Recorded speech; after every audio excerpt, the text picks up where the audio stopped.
and a 1 and a 2. On the 8th day of Podmas, my Insequeer gave to me a podcast to envy/inspire. That's right. Today we're going to talk about the real truth about one of my biggest insecurities as it relates to being a content creator. For those of you who haven't listened to the previous episodes, this is the 12 Days of Podmas, and I'm your Insequeer AF host, Chloe, and you are here on day 8, and I want to talk about something that's super icky to talk about, and something that I think me talking about will free a lot of us as content creators who secretly are in competition with each other, secretly looking at what other people do, secretly hating or out loud hating or whatever it is that we're doing. And maybe that's just me trying to share some of that insecurity with you all as content creators or people in general. But me as Chloe Beck, being fully transparent, when I started podcasting a few years ago, I had no idea how massive the podcast industry was, because honestly, as a Black queer woman, like, I didn't see a lot of Black queer or Black women. I didn't see a lot of Black podcasters outside of people like Kid Fury and Crystal the Reed or Friend Zone. But once I got into it, I kind of got super excited to say, oh wait, there's other people doing it, and like, I'm doing it, and I'm confident in the work that I'm doing. But as someone whose project ended abruptly or however it ended, and then trying to kind of jump back into the race, it was very stressful and very intimidating, because I had kind of lost my momentum in the podcasting world / I didn't know how to come back as a single podcaster, or if I could come back or should come back, or if what I had to say worked for someone who was podcasting alone. So I kind of had a lot of insecurities around coming back to this mic. And full transparency, I still am very much, for lack of better terms, I'm jealous of some of these podcasts out here who are just like me, but like have found their niche and are killing it in their very own way. And since I am on this positivity kick, and since I am really trying to find the lesson and all the blessings and the using my mess for a message, while I think it sounds good, a podcast to envy, I really want to kind of highlight 8 podcasts that have inspired me, or 8 podcasts that I can kind of look at and say, ooh, I like that, or I appreciate that, or I admire that. So just like everything else lately, we got a countdown. And for the first time ever, your girl actually had to write some shit down, because there are massive amounts of things that I needed to say about these 8 podcasts that I am envious / inspired by. So I'll be shouting those out. And I mean, I'm going to just kick it right off. And like, honestly, these are semi in a specific order, but like, you're the part of the great 8 that Chloe, the Insequeer AF host, enjoys. So shout out to all these podcasts that I'm going to be naming. Of course, I'm going to put it all in the liner notes, so where you can find them, their social media, their podcast links. I'm going to be tagging them on social media, and I hope that for those of you who strictly listen to me, I mean, I love my fans, but for those of you who listen to me and want to kind of see where I get my inspiration from, or see what the kind of podcasts I listen to, like, here the fuck you go. So coming in, no drum roll, no bullshit, number 8, the Black Girl Film Club. Now, the Black Girl Film Club is one that I am super envious / inspired by, and that's because one of my very best friends, Brittany Brinson, gave her full government name, is the co-host of this podcast. So I'm going to read you all their liner note, or their little blurb about what they say about their podcast. I'm going to kind of talk to you guys about things that I love and or want to borrow and or just a highlight that I appreciate about their particular podcast. So the Black Girl Film Club is a bi-weekly podcast aimed at creating a space for Black girls to watch and discuss movies. Join hosts Brittany and Ashley as they analyze movies and the film industry from their unique and often underrepresented point of view. Now, from the cover art to the fact that this is my best friend, and when I say best friend, we went to middle school, high school together. We pledged the same sorority. We have been sisters in the trauma and crisis of being awkward Black girls in Cleveland, Ohio. And I mean, we are just so close. Our birthdays are like 3 days apart. Like, and when I say so close, I say that from while we don't speak every day, we don't talk all the time. Brittany is someone who I've always admired and loved. And the part of her podcast that makes me jealous is that I used to be her movie bitch. Like, Brittany drugged me to every fucking Harry Potter book release, Harry Potter movie. We fucking used to sing the Dream Girl soundtrack. She actually pirated it for me in a way that I had never even heard of before, because, you know, she was always in the end. And we did movies. Like, we went to movies, we went to eat, we went to movies, we went to eat.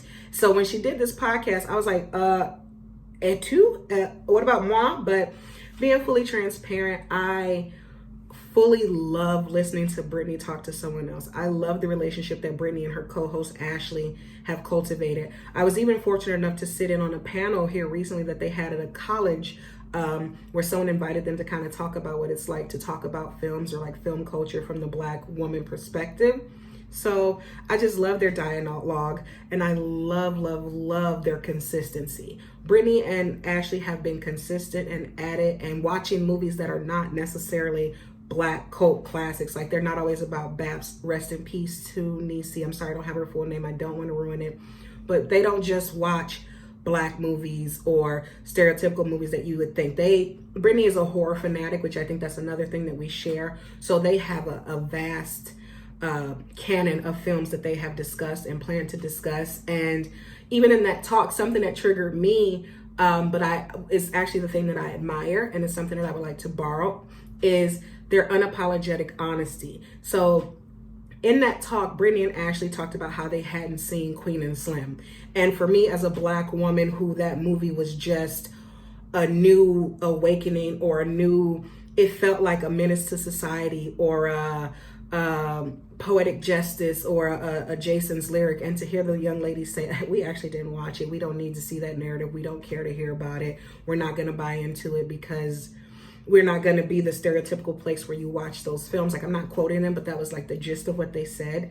I was instantly offended. I was like, how the fuck did they not see the biggest, best Black movie, especially a movie where, when we have critically acclaimed Black films that speak on Black trauma in the way that Queen and Slim did, I really wanted these two Black women to discuss it and analyze it in a way that, for the white people who listen to the podcast, or the white people who stumble upon it, or people who are not really living the Queen and Slim narrative, or the fear of becoming the Queen and Slim narrative, I really wanted to hear them critique it and even be honest about some of the things that didn't work. I was looking forward to hearing them kind of tear it apart in a very analytical way that I think only their podcast can do. And spoiler alert, they actually have done it. I just haven't had a chance to listen to it. So thank you to the Black Girls Film Club for being Black women who can talk about media and talk about films, and not just focus on the Black shit, because we are so expansive and we have opinions on everything. So I applaud you all for that. And thank you for being honest and being open and saying, just because I am a Black woman or a Black girl, or this should appeal to me, I appreciate that you ladies say it actually doesn't. So everyone, if you're into, like, I call them the Black girls, Siskel and Ebert. So like, if you're into like film discussion and kind of wanting to talk along with people as they kind of chronicle old films, new films, probably your favorite film, I highly recommend you spend time with the Black Girl Film Club. Okay. I want to do a drum roll. No, okay, I'm not going to waste your time. Coming in at number seven. Two Homos. Their tagline was, Two Homos. It's not a porno. We just like the name. So, full transparency, this is a podcast that is no longer producing episodes, but they have a website and their entire canon is available, and I highly recommend you listen. So, Two Homos Podcast, hosts and wives Roxanne and Virginia, they say that they're an outrageous lesbian podcast where we talk about just about anything. There's no edit button when you get together to chat. Ever wonder what two lesbians talk about when they get together? Well, wonder no more. The Two Homos Podcast is a show with two lesbians sitting around talking about whatever crosses our minds. We're not always politically. We're not always politically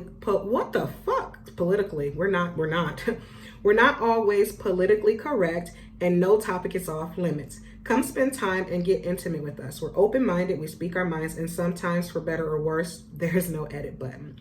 So I think I discovered this podcast around 2015, 2016, and they're two white women who sound like two amazing white women. They sound like women who probably have a Subaru, who probably live in Oregon. They actually have a little son. And when I tell you, they talk about everything and nothing all at the same time, but their chemistry and their love and their partnership is just so sweet and funny, and their friendship and their story and their banter.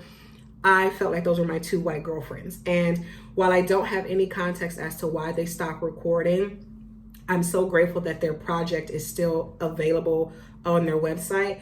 I highly recommend it. I can't even tell you a single thing that they talked about because there is no like groundbreaking episode, but all of them were cute, funny, quirky, and like you get really good laughs. It's like you really are listening into two women in their kitchen kind of unraveling about whatever the fuck, from potty training their kid to being a shitty neighbor who forgets to bring the trash can in. Like so chill. I wish Roxanne and Virginia the best of luck. I hope and pray that one day they come back. And to be honest, the things that I enjoyed about them is that their podcast was very short. I love how concise and cute the episodes were. And like, I would love to bring just the ease of talking about my relationship without the feeling bad, or for something that I can easily express via podcast. I mean, and there's so many things I want to talk to you guys about me as an insecure woman in a relationship. But based on my traumas, if you haven't listened, there's 2 episodes entitled And Trauma Makes 3 Part 1 and 2. I'm still unraveling and working through a lot of anxiety and fear and abandonment issues in relation to the things that I want to say, because my partner is my biggest fan. And something about when I push the mic, all the shit comes out, shit that I haven't shared with her, shit that I haven't shared with me. And I just don't want anything to ever come in the way of our love or our relationship. I don't ever want to say something that, while I think will get listenership or XYZ and like not even be shock value, but will be shocking in my relationship. So I love that it never sound like they skirted around any type of issue or concern. Like it's very evident when something came up that they hadn't remotely shared with each other. But I just love how their chemistry and their love and their truth kind of let them work through it on the air. And it was just so great. What else did I have? I just love their honesty. Their actual voice of each of them is great. The format was funny and not heavy at all. And I wish I could tell you what they sound like. They just sound good. They sound like they were made for this. They sound like you couldn't tell me that they don't work in PR, public relations, media somewhere, because they have voices for this format. And I wish them well. I have no idea where they are, but please just go listen to 5 episodes. They're like 10-15 minutes. Like they're like little quips and they're just delicious. So 2 Homos Podcast. It's not a porno. We just like the name. All right. Dun, dun, dun, dun. Number 6 podcast entitled That Wasn't in My Textbook.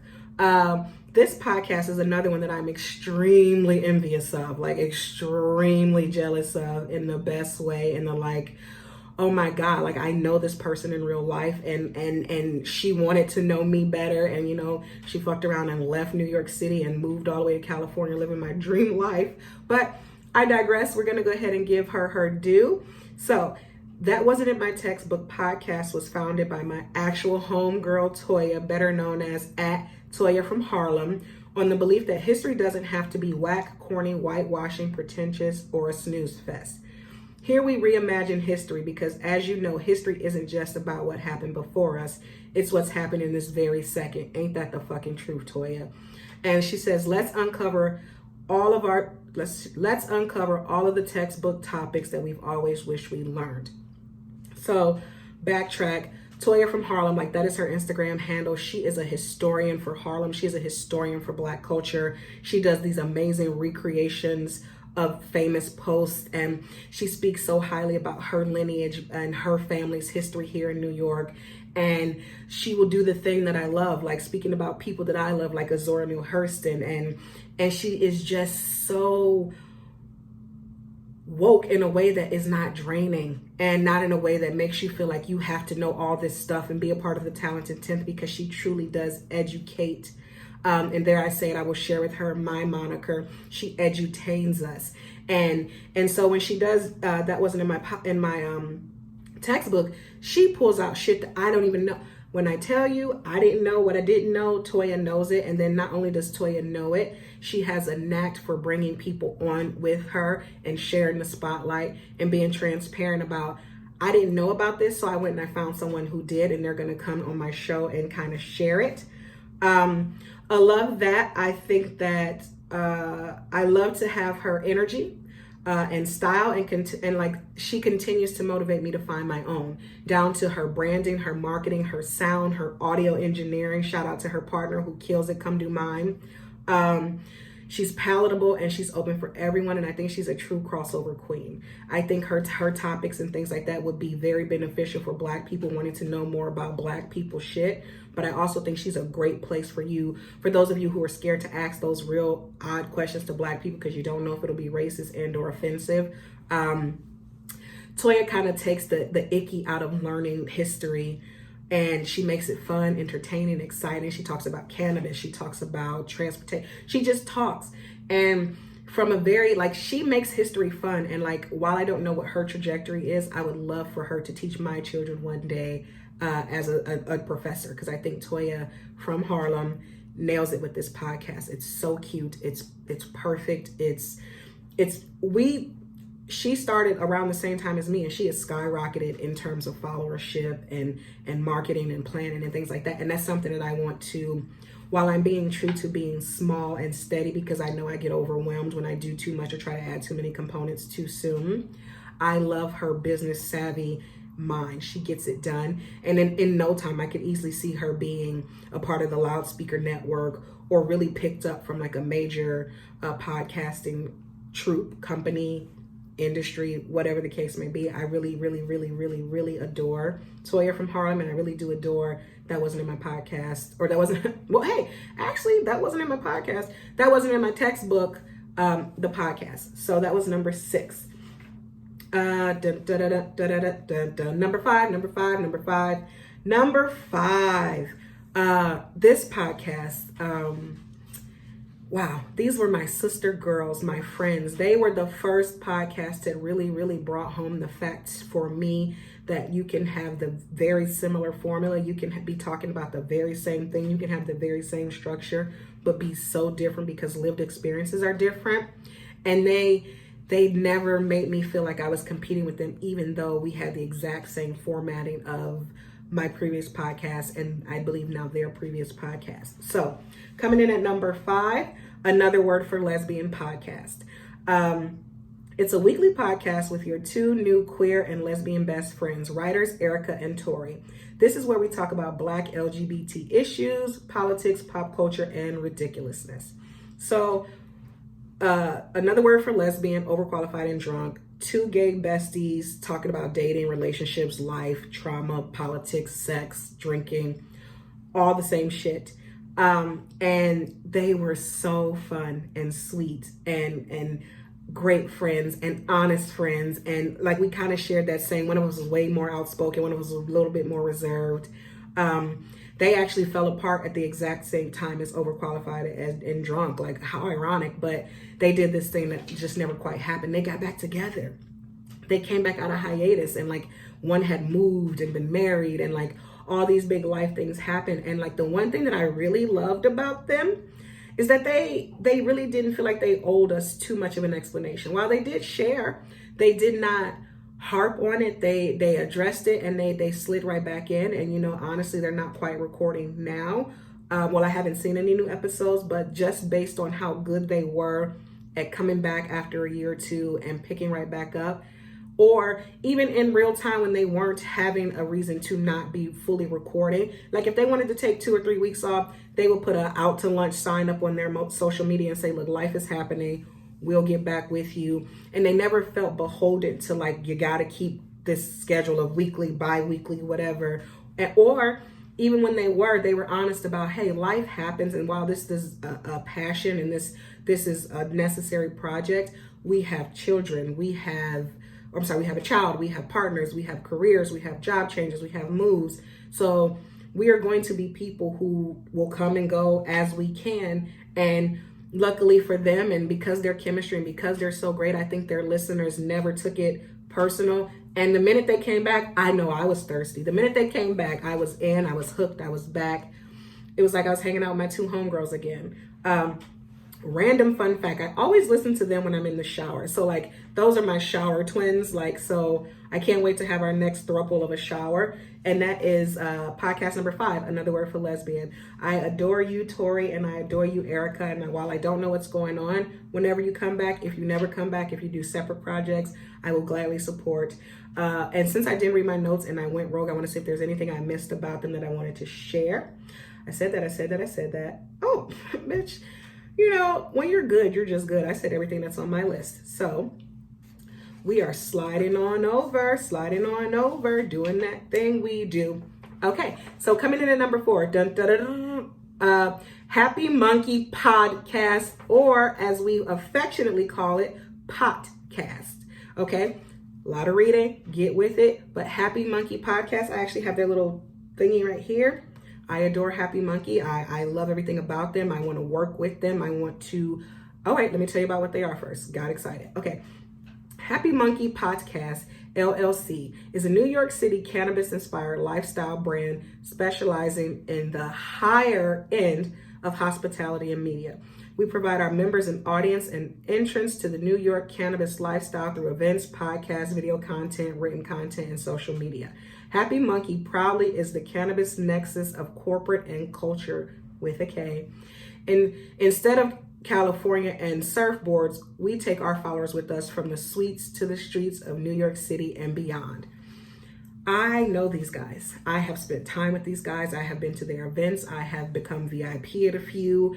The one thing that I adore about them, podcasts, their LLC, all the things that they're doing, they have removed this disgusting, underground, dirty, illegal, just slimy connection to the cannabis community. They took it from buying an eighth in an alley to being able to enjoy leather couches and seltzer water and jazz and art. And they bring all these people from all over, like black, white, old, business, fashion, like all people. They bring all people together and they make every single person feel like they belong. Their whole energy is about, hey, we will have a good time as long as you respect us and you respect each other. And I am so fortunate to engage with the Happy Munkey crew. They're just a great group of men. And like, I'm so grateful to see 2 men of color, first off, in an industry that typically is not for us, because who can afford the licensing for cannabis, or who can successfully navigate and maneuver trying to make cannabis reputable when you look like someone who the Schedule I drugging people have tried to make to be the face of the negativity that cannabis is. So I fully appreciate these men for their work, their energy, the fact that they are trying to show you that New York City, while we're still working on the laws between medical, recreational, whatever, they have found a way to really start the conversation, invite you to the table, and show you that cannabis does not have to be this negative, terrible thing. And if and when it's coming, I don't know when, but when cannabis becomes legal here in New York City proper, I cannot wait to see if I can get them on this podcast so I can talk about what it's like to be an Insequeer cannabis consumer. So I fully really am grateful for them. They removed, once again. Yes, so something that I would like to borrow, and it's something that I am very insecure about, is I really do want to talk more about cannabis from an educational standpoint, but because it is a Schedule I narcotic, because no one knows what the ramifications will be if you discuss it based on your career and all those insecurities that come around being a cannabis enthusiast and supporter, when you work or do things that legally say cannabis is a no, I struggle with being transparent about what I truly believe and think about cannabis, because I want to be in a place where I can discuss it and it not interfere with any of the blessings of my career or my life. So eventually I will get to a place or a space where I will bring the cannabis conversation front and center, just like Happy Munkey, the Potcast, has done. And I would love to talk about it from a Black queer woman, overly educated, perspective, and I want to talk about it from the holistic to the different way. Like, I have learned so much about cannabis in my last year and a half that I am just like, I want to be like, damn, do y'all niggas know this? Do you know this? Did you know that? What about this? That wasn't in my textbook. Ooh, if we could get Toya from That Wasn't in My Textbook to have a conversation with Happy Munkey. I just want you guys to know that I also am a consultant and a producer, a director, a set design, debatable. And I would love to put those two together. So I think I'm going to do that. I would love to hear Toya talk to people, because Toya from Harlem, to talk to people from New York City proper about what wasn't in their textbooks around surrounding cannabis and the industry. And now that it is any day now going to be fully legal, I would love to see what that connection would be like. So that's something I'm going to try to put together. But thank you, Happy Munkey Podcast. Thank you for the spaces you've created, the narratives you've changed, and the energy that you have brought to those of us who are learning to not be ashamed of our admiration for this beautiful plant that God gave us. So that would be the Happy Munkey Podcast, and that puts us at number three.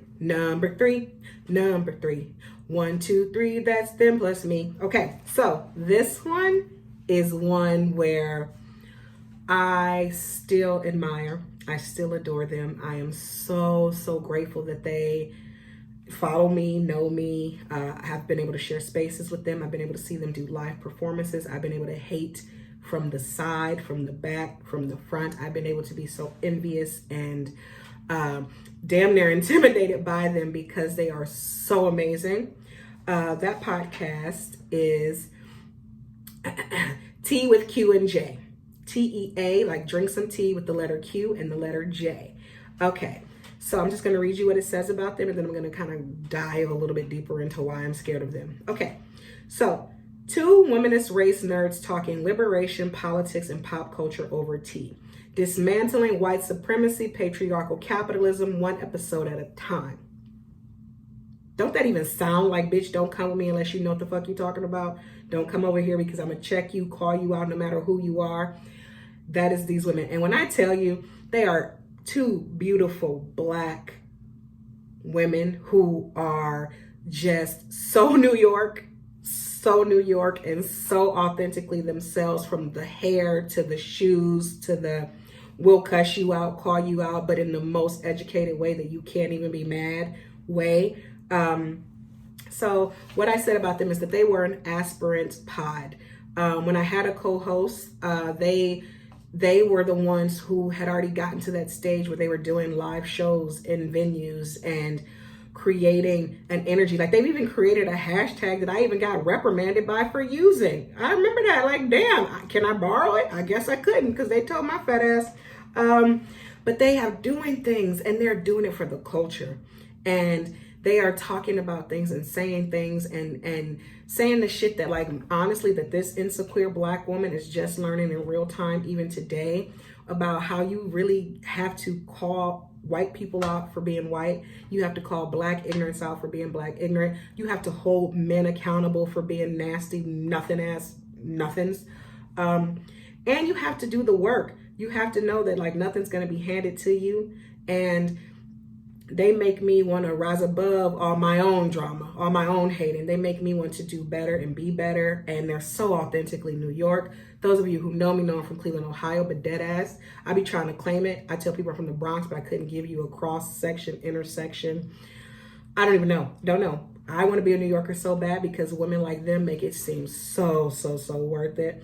So I just want to say thank you, ladies, for just paving the way and being honest and staying in your lane. Like, I think they do a great job of not expanding when they shouldn't expand, or not changing the formula when they don't need to change the formula. And like, I'm in awe of how much they know that I didn't know that I didn't know. So it's just really refreshing to see other people be able to speak about stuff that I don't necessarily have to bring to my podcast. And speaking of that hashtag that they checked me on, something else that I love about them is that they've created these cool cultural events, like Podding Live NYC, hashtag PODINLIV NYC. That's the one I tried to use, and they had somebody else. They're so good. They got other people from other podcasts sliding in my DM saying, hey, did you ask them? Could you do that? Well, I didn't, damn, all right, well, I didn't do that, but I mean, we worked it out, and that was fine. And then they do this amazing Juneteenth celebration. Like pre-COVID, they would have venues where, like, I've been to 2 or 3 of their full-fledged, that shit look like that black picture that everybody make fun of from Good Times, where everybody in that bitch shucking and jiving, pop locking and dropping. And they do it for the culture. And like, there's never no hateration, holleration, drama. Everybody's excited to be there. They can put a group of community people together. Full transparency, when I went to their live show, that was actually the day that me and my co-host got into what I perceived to be the last argument that we would have in relation to our work.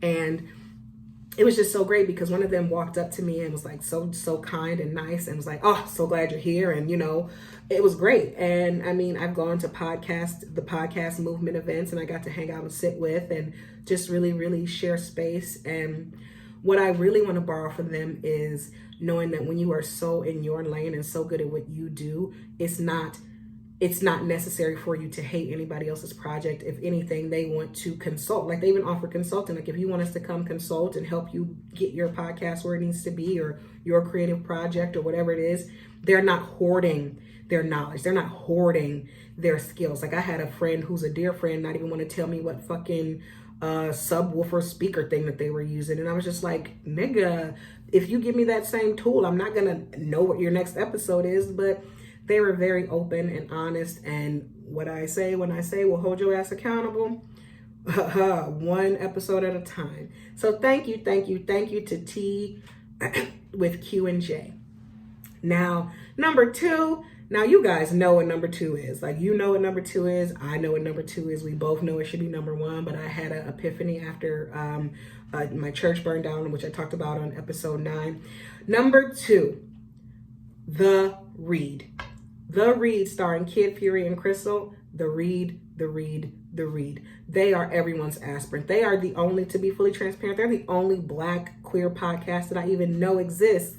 And not only does it exist, it is mainstream. I've gone to 3 of their anniversary shows. I should wear the hat. I have their hats. I have signatures. I have cups. I have words mean things. Break Up With Him. I keep trying to get them to do Break Up With Her because, hell, they're both queer. Y'all know bitches be out. Break up with them. Break up with they, them. Break up with the non-binary them. Break up with the cis them, the trans them. Just break up with them. But they really paved the way with their authenticity, with their ability to talk about things in a very humorous but honest way. And like, I think similar to Brittany and Ashley for the Black Girl Film Club, they found each other on Twitter. Their friendship bloomed on Twitter and turned into a lifestyle, a movement, something to aspire to. Whenever I talk about where my podcast is, I always have to say, nigga, I'm trying to be Kid Fury and Crystal. I'm trying to get there. I'm trying to see what that world is like. And I'm so appreciative for them and their honesty. I love that Crystal is about my age and is already talking about she's aging out and doing shit to better herself, like getting a degree that I actually wanted to get, but I'm too lazy / fried to do it. I love how Kid Fury is such an anti-celebrity and how they're both honest about, like, yes, my career is not difficult, and yes, this is that, but like, I have mental health. There are some days where I don't love myself. There are some days where I don't want to do this podcast. And the one thing I said that I wanted to take from them is not giving a fuck. Not giving a fuck. They say what they got to say. They do what they got to do. They take breaks when they got to take breaks. They are business savvy, amazing, and they put their friends on. They support their friends. I love that they're part of the Loudspeaker Network and that they work with shows like Friend Zone. I love them, and I do hope to one day, you know, just be able to thank them in person for letting me know that this platform was one for me, and that don't nobody give a fuck what you really talk about anyway, so go ahead and talk about it. And if somebody listens, that's great for you, and if they don't, fuck it, right? So that is number 2. That one was number 1 for a while. Like, I was gonna end there, like, hard body, giving The Read all the flowers, because The Read is one of my favorites. Listener letters, The Read itself, like, I love them. I love them. Whenever something major happens, like whenever Beyonce drops something, or if ever somebody passes away, or if ever there's some big crazy shit that I wish I had a friend group to kind of sit down and talk about it. I listen to the read, and every time they discuss it, and I really feel like I'm in the conversation. I listen to them in the shower too, so I'd be scrub-a-dub-dubbing and be like, yeah, bitch, that ain't right. Fuck him. Like, I love how they're prophets. Like, I remember like one episode that stands out in particular was when they were talking about something with Pop Smoke and how they drove a car from California to New York and something was stolen. And Crystal was like, that young man needs to be careful. And sure as shit, not even a month later, he was dead. And like, I was just like, damn, she was like right on the money about it. And I just love them. I love the read. And I also get the sense that they are getting tired / know that it won't be forever or whatever the case may be. I mean, they fucking had a fucking TV show on Fuse. So like, whatever the case may be, and I get a sense that they're getting exhausted and or mental health because COVID and all the things that they're going through. Like, I know one day that the read will come to an end, but like, luckily for me, I could go back to the beginning, and like, I don't even know if you can find episode 1. I've never listened, so I'm excited to see what they both do collectively together and or separate, because I think Kid Fury is about to be the next Lena Waithe, if not already. And I think Crystal will have a whole fucking private practice, like where she is like literally the trap therapist of my dreams. So I'm excited for them. I'm grateful for them. And like, I'm also prepared to know that if and when there's a day where there is no more read, they have imprinted on the podcast community in the way that has me sitting right here today. So that's Kid Fury and Crystal on the read. Excuse me, sometimes you gotta cough. The number one podcast that I am envious of and jealous of and inspired by, the number one podcast, Overqualified and Drunk. Overqualified and Drunk. Like, it is this mystery. Well, because my co-host was the one who was responsible for the website component or keeping it up. And once we fell apart, she stopped paying it. So the episodes have since been, they only live on my MacBook, which I think I might release those in a Patreon / for anybody who really wants to hear it, who hasn't heard it. I might create a way for you to kind of pay per view, if you will, for those. But let me tell you what we used to talk about here on that particular podcast already. So, Overqualified and Drunk, the podcast. 2 overqualified and drunk Black lesbians living in New York City talk spirituality, lesbian love, in parentheses, or all, and the 2 things that bind them together: music and booze. 30-something-year-old Chanel and then 20-something-year-old Chloe, going on 50, discuss what ultimately makes them overqualified and drunk. Disclaimer, this is raw, extremely jaded, and uncut. And by uncut, we mean didn't know how to fucking edit it, so why the fuck, Matt, why?